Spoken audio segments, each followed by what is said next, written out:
Hello everyone! This tutorial is about the stomata and the roles of stomata.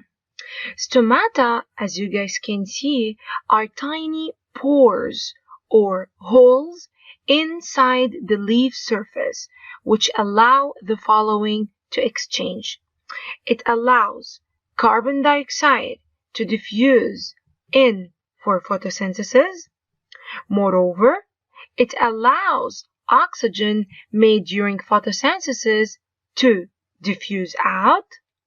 Moreover, it allows the water vapor to diffuse outside the leaf.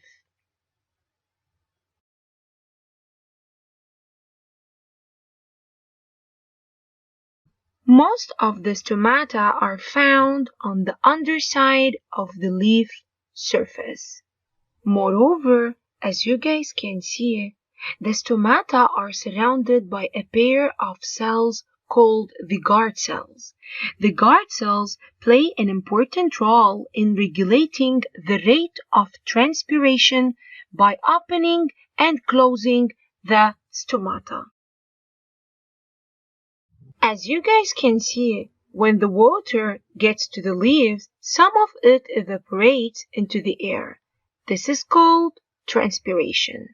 Because the water exits through the stomata, the guard cells control the opening and closing of the stomata in order to regulate the rate of transpiration.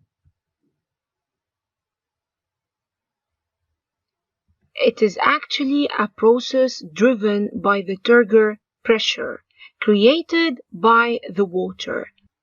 Turgor pressure is the pressure that's exerted by the water against the cell wall, and this pressure is actually generated by the guard cells according to the conditions if they are favorable or not.